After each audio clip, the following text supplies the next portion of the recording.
Hello ಸ್ನೇಹಿತರೆ, welcome to ನಮ್ಮ ಉದ್ಯೋಗ ಮಾಹಿತಿ. ಸ್ನೇಹಿತರೆ, ಕರ್ನಾಟಕ ಪರೀಕ್ಷಾ ಪ್ರಾಧಿಕಾರದಿಂದ ಒಂದು ಪ್ರಮುಖವಾದ ಪ್ರಕಟಣೆಯನ್ನು ಹೊರಡಿಸಲಾಗಿರತಕ್ಕಂಥದ್ದು.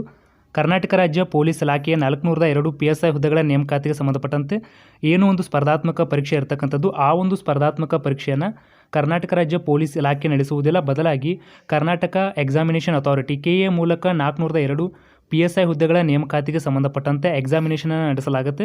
ಪ್ರಮುಖವಾಗಿ ಈ ಒಂದು ಎಕ್ಸಾಮ್ಸನ್ನು ತಾತ್ಕಾಲಿಕ ದಿನಾಂಕವನ್ನು ನಿಗದಿಪಡಿಸಲಾಗಿದ್ದು, ಈ ಒಂದು ಪರೀಕ್ಷೆಗೆ ಸಂಬಂಧಪಟ್ಟಂತೆ ದಿನಾಂಕ 8/5/2024 ಅಂದರೆ ಮೇ 8ನೇ ತಾರೀಕಿನಂದು ತಾತ್ಕಾಲಿಕವಾಗಿ ಈ ಒಂದು PSI ಎಕ್ಸಾಮ್ ಡೇಟನ್ನು ನಿಗದಿಪಡಿಸಲಾಗಿರತಕ್ಕಂಥದ್ದು. ಇದು ಚೇಂಜಸ್ ಆಗುವ ಸಾಧ್ಯತೆಗಳು ಕೂಡ ಇರತಕ್ಕಂಥದ್ದು. ಆದರೆ ಮುಖ್ಯವಾಗಿ ಹೆಚ್ಚಾಗಿ ಈ ಒಂದು ಡೇಟ್ಗೆ ಸಂಬಂಧಪಟ್ಟಂತೆ ಎಕ್ಸಾಮಿನೇಷನ್ ನಡೆಸುವ ಸಾಧ್ಯತೆಗಳು ಕೂಡ ಇರತಕ್ಕಂಥದ್ದು.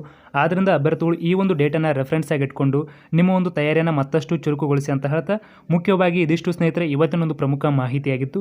ಇದೇ ರೀತಿ ಹೆಚ್ಚಿನ ಮಾಹಿತಿ ಅಪ್ಡೇಟ್ಸನ್ನು ಪಡೆಯಲು ನಮ್ಮ ಚಾನಲ್ ಸಬ್ಸ್ಕ್ರೈಬ್ ಮಾಡಿ ಮತ್ತು ಪಕ್ಕದಲ್ಲಿ ಕಾಣುವ ಬೆಲ್ ಬಟನ್ ಕೂಡ ಕ್ಲಿಕ್ ಮಾಡಬಹುದು.